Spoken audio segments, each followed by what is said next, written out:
oras. Umaga na ngayon at ramdam niya ang sinag ng araw na mula sa bintana, dumarampi sa balat niya. Nagising siyang nakayakap sa dibdib ni Diego habang walang saplot sa katawan. Kumot lang nagsisilbing panakip. Napangiti siya na maalalang nangyari kagabi. Isa yung hindi makakalimutan niyang pangyayari sa buhay niya. 3 romantic kisses and those romantic feelings na para bang dinadala siya nito sa langit. Mapakla na lang siyang napapangiti nang maalala din ngayon na din pala ang alis ni Diego. Napagalaw si Diego, nakatabi niya ngayon. Diego, hi babe, masiglang sabi nito. Masisilayan pa ba niya ang masiglang mukha ni Diego? Kailan palang alis mo, Diego? Malungkot niyang tanong dito. Mamayang hapon pa naman. Nakakalungkot talagang isipin na bilang na lang palang oras na makakasama niya ito. Aalis na pala ito mamaya. Ah, ganun ba? Hindi pa rin ba nagbabago ang desisyon mo, Ivana? Hindi ka pa rin ba sasama sa akin? Alam niya sa sarili ang sagot. Di siya maaaring sumama dito. Di siya pwedeng sumama dito. Okay lang ba sa'yong bago ka aalis? Lalabas muna tayo, Diego? Pag-iiba niya ng usapan, tsaka pagaya na rin sa lalaki. Malapit na tong umalis kaya't susulitin niya na ang bawat oras, minuto at segundong kapiling ito. Sure, why not? Sige ha, pumayag ka na. This time libre ko pero wag ka namang mareklamo. Rereklamo lang ako pag dadalhin mo ako sa tapunan ng basura. Ano naman gagawin natin doon? Mag-iisip ka nga, Diego? Sige na, magbihis ka na at aalis pa tayo. Tsaka pahiram din ang damit mo ha. Langya ka kasi sinira mong damit ko eh. Ngunit gumisi lang to sa kanya. Pagbalik niya sa kwarto niya para sana magbihis, nakasalubong niya si Cora. Aga mo namang gumising, Ivana? Oo. Nauutal niyang sagot dahil hindi rin naman kasi siyang gumising ng maaga dahil sa kwarto ba naman kasi siya ni Diego natulog.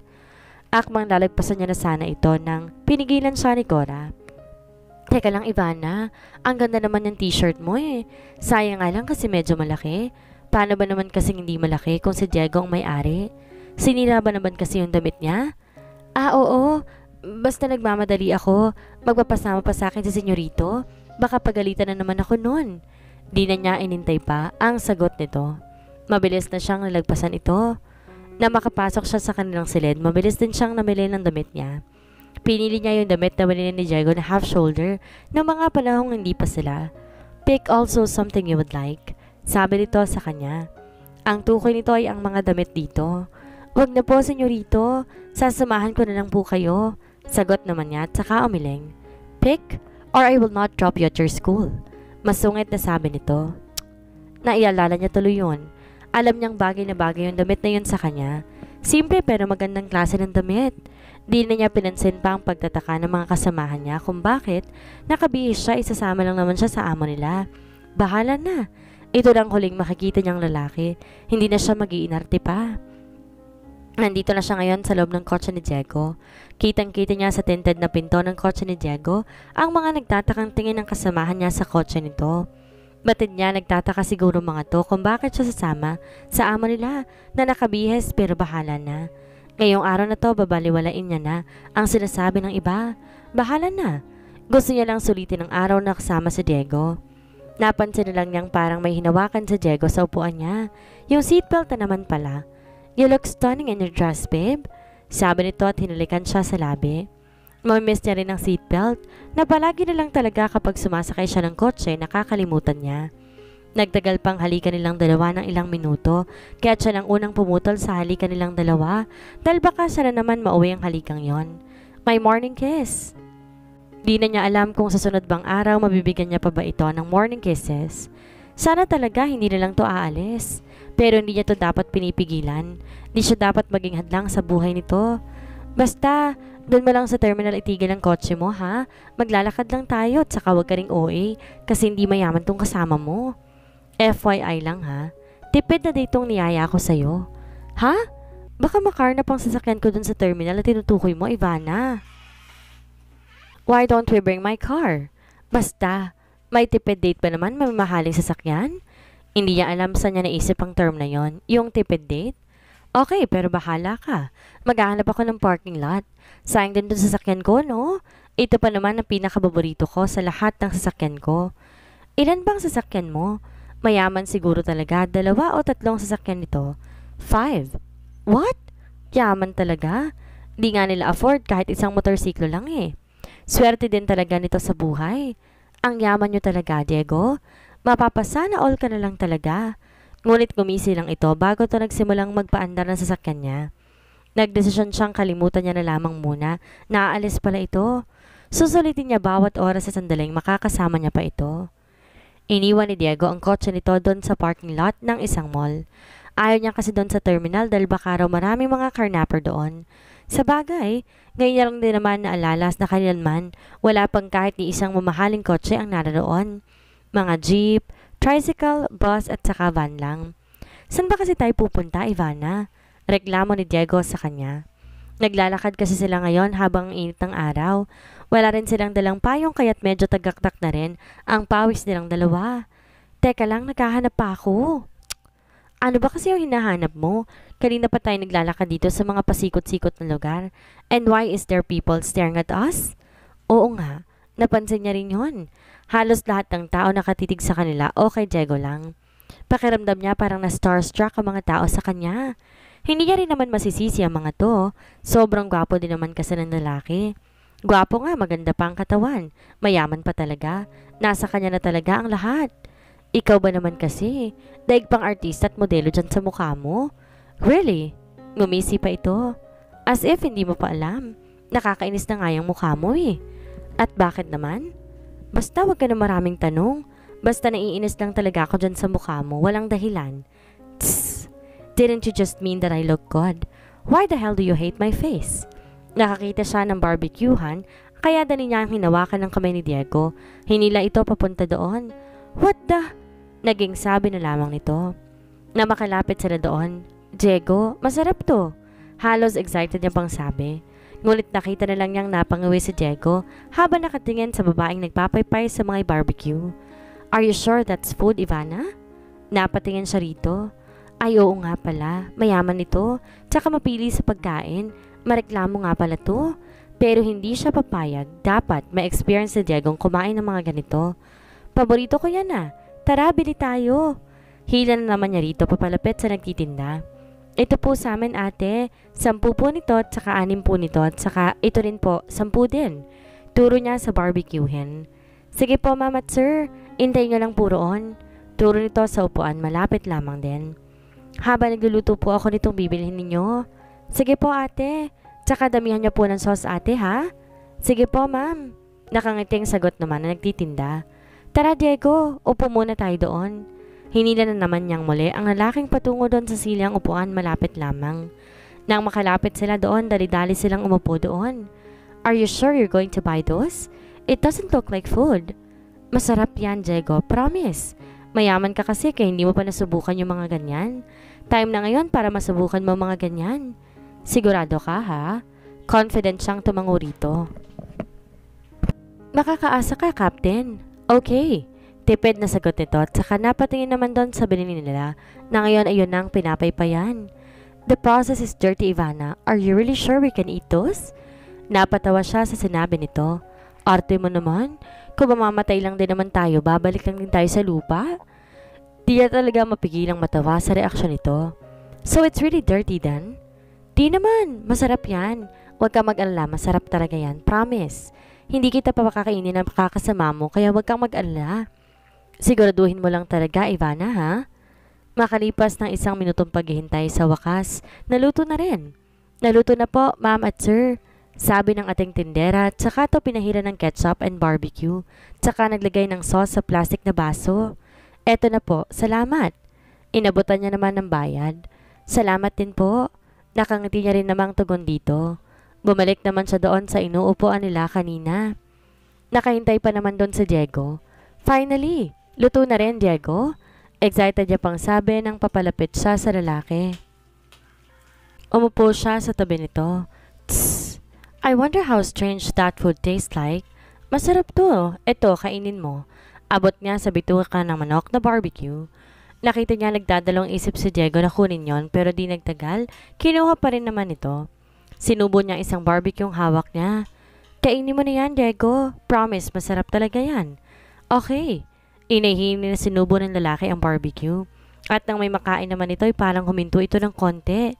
Diego, masarap pa? I can't believe it. Masarap nga siya, babe. Tsaka nito inubos ng isang stick na barbecue. Oh, ito pa oh. Try mo rin to. Kinuha naman ito at saka kinain din. Mas masarap yung una, babe. Diba sabi ko sa'yo masarap? Maniwala ka kasi sa akin. Naniniwala naman ako sa'yo, babe. Kinain ko nga, oh. Ay sus, may pa-dirty-dirty ka pa nga dyan kanina. Yung arte mo rin, oh. Nang matapos sila doon sa barbecuehan, napagdesisyonan naman nila na dalhin si Diego doon sa amusement park. What kind of place is this? Naging sambit ng katabi niya ngayon. Amusement park to, Diego. Hindi ko pa kasi na-try pumunta dito kaya tinala kita rito eh. Susubukan ko kasama ka. Sagot naman niya. Tss! Kung ayaw mo, hindi na lang tayo tutuloy. Malungkot niyang sabi. No, tutuloy tayo. I also wanna try it. Lumiwanag naman ang mata niya sa narinig niyang sinabi niyo ni Diego. Sige, uunahan natin ang mga rides. Excited pang sabi niya. Tsaka sila pumunta doon sa gawin ng mga rides. Nasa harap nila ngayon ang isang malaking Ferris wheel. Ang tawag nito at saka narinig nilang hiyawan ng mga taong nakasakay doon. Nakakatakot naman yan, sambit niya. Hindi pa kasi siya nakasubok na sumakay sa mga ganyan. Matakutin kasi siya sa mga matataas pero ngayon gusto niya na talagang subukan. It doesn't look scary to me, sambit din niya sa katabi niya. Tinlang lang natin kung hindi ka matatakot. Baka magiging bakla ito pag nakasakay na sa Ferris wheel. Seryoso ka ba? Hindi ka natatakot sa mga ganyan? Yeah. I am not afraid of heights. Besides, I love skydiving before. Skydiving? Nakakatakot yun. Pero hindi siya naniwala sa kanya. Tingnan lang natin yung sinasabi mo. Sabi niya at saka pumila doon na sa may pila. Yun kasi ang nakita niya bago makasakay doon sa Ferris wheel. Nang matapos ng naunang sumakay, sila ng linya ang sinuotan ng parang seatbelt doon sa upuan. Hindi niya alam pero unti-unti siyang nakakaramdam ng kaba. Ang tataas pa naman. Baka mahulog pa siya. Napatingin naman siya sa katabi niya. Seryoso lang ito at walang bahid ng takot. Diego, yes. Napatingin to sa kanya. Hindi ka ba talaga takot? No, why would I? Nagsimula na ngang umandar ang Ferris wheel pataas, kaya naman nag-umpisa na siyang kabahan. Diego? Inawakan niya ang kamay ni Diego. Nang nasa pinakatuktok na sila, halos mapaigtad siya ng takot nang mabilis itong bumaba. Naging napatili siya. Lumipad din ang buhok niya dahil sa malakas na hangin. Nakakatakot talaga dahil parang nahuhulog sila mula sa taas. Nang mapatingin siya kay Diego, hindi pa rin nagbabago ang ekspresyon nito. Seryoso pa rin habang nakatingin sa kanya. Naniniwala na talaga siya na hindi talaga ito takot. Bilib din siya sa lalaki. 5 ikot pa ng Ferris wheel bago ito tumigil. Ilang hiyawan din ang nagasto niya dahil doon. Honestly, ang boring ding makatabi tong si Diego sa Ferris wheel eh. Hindi man lang natatakot. Wala pa talagang reaksyon, ano ba yan? Nandito na sila ngayon sa labas ng amusement park. Napansin din niya sobrang init na ng araw. Anong oras na kaya? Hala! Nakalimutan na rin pala niya na ito na ang huling beses na makakasama ito. Habang naglalakad sila, napatingin siya sa lalaki.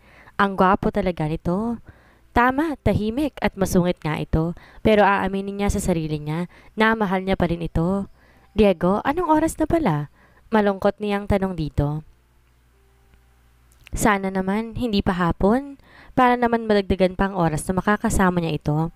Sana tumigil ang oras ng sa gayon, hindi na nito kailan pang umalis. Wait! Sabay kuha nito ng cellphone niya sa bulsa, tsaka inopen na tinignan ko anong oras na. It is exactly 12 in the afternoon, babe. Kakain muna tayo. Diego, what is it, babe? Napatingin siya sa paligid. Marami rin palang tao ngayon, but it doesn't mean to stop her from doing the right thing. Bahala na kung maraming tao. Bahala na kung nakakahiya. Gagawin niya pa rin ang nararapat. Salamat sa araw na to, Diego. Hindi ko talaga to makakalimutan. Masaya talaga akong dumating ka sa buhay ko at wala akong kahit ni isang pinagsisihang sinagot kita. Kahit magkalayo tayo, hindi ko talaga makakalimutan ang mga alaalang binigay mo sa akin. Malungkot niyang saad dito. What are you talking about, babe? Makikipaghiwalay na ako sa'yo, Diego. What? Nagbibiro ka ba, babe? Hindi nakakatuwa yung biro mo. Naiinis itong sabi. Seryoso ko, Diego, sa sinabi ko. Ayoko na maging hadlang sa pag-alis mo. Hindi ako po pwedeng sumama sa'yo dahil may kani-kaniya tayong buhay. Sana maintindihan mo yon. Mahal kita kaya ayaw ko maging hadlang sa buhay mo. Ang nais ko lang ay ikabubuti mo. Sana maintindihan mo ko. Unti-unting bumagsak ang mga luha sa mata niya. Ito na talaga ang huling beses. That's bullshit, Ivana. Okay pa naman tayo kanina. Bakit ganito? Diego, ito makakabuti sa ating dalawa. Mahal na mahal kita. Yan ang tatandaan mo. Salamat sa araw na to. Pabilin niyang sabi rito at saka mabilis tumakbo paalis sa gawin ng lalaki. Ivana! Tumakbo rin to para mahabulin siya. Baby, stop! Sabi nito habang tumatakbo. Siya naman ay mas binilisan pa ang pagtakbo. Hindi siya dapat mahabol ni Diego. Magiging mahirap lamang ito sa kanila. Nag-uumpisa na rin ang tingin ng mga tao sa kanila. Ang drama ba naman kasi ng pangyayari sa buhay nila? Masisisi niya ba talaga ang tadhana kung ganito talaga ang kinahantungan nila? Ngunit sa kasamang palad, nahabol pa rin siya ng lalaki. Mas mabilis kasi itong tumakbo kaysa sa kanya. Mabilis siya nitong hinawakan ng mahigpit sa kamay. Ivana, hey, why are you like that? Hayaan na natin ang isa't isa, Diego. Iba-iba ang landas na lang dalawa. Sana maintindihan mo yon. Pilit siyang bumalikwas sa hawak nito pero mas malakas talaga ito sa kanya. What the shit? Hindi ako makakapayag na magkahiwalay tayo. I won't let it happen, Ivana. Sinagot muna ako kaya wala nang bawian pa. I won't let it happen. Ivana, ba't ka ba nagkakaganyan? Tell me, babe, is there something wrong? Mabilis niyang sinampal ito sa mukha. Gagawin niyang lahat para lang bitawan siya nito. Hindi po pwedeng ipagpatuloy pa nila ang relasyon nilang dalawa. Masakit man pero yon ang nararapat gawin. Pasensya na, Diego, ha? Pero ginagawa ko lamang to dahil mahal na mahal kita na sobra. Tsaka kinuhang kamay niyang hawak ito. Mabuti na lang nakuha niya iyon. Natigilan kasi ito sa pagsampal niya. Kinuha na niya ang pagkakataon na yon para tumakbo pang muli. Ngunit hinabol muli siya ng lalaki at tinawag nito ang pangalan niya. Kinuha niya na ang pagkakataon na yon para tumakbo pang muli. Ngunit inabol muli siya ng lalaki at tinatawag nito ang pangalan niya. Ito talaga ang dapat. Ito ang tama. Malapit na naman siyang mahabol nito kaya lumiko siya. Nang mapansin niyang may maraming tao doon, sa nilikuan niya, nagsiksika na ang mga tao doon. Pagkakataon niya na talaga ito. Si Diego naman nung lumiko na siya, hindi niya na mahagilap kung nasaan si Ivana dahil sa sobrang dami ng taong naroon. Nagtatanong ito ngunit ang sabi lamang ng mga tao ay wala silang napansin. Napamaran lang siya sa sarili. Why is this happening? Masakit man pero bagay talaga na hindi talaga po pwede kahit gusto mo pa.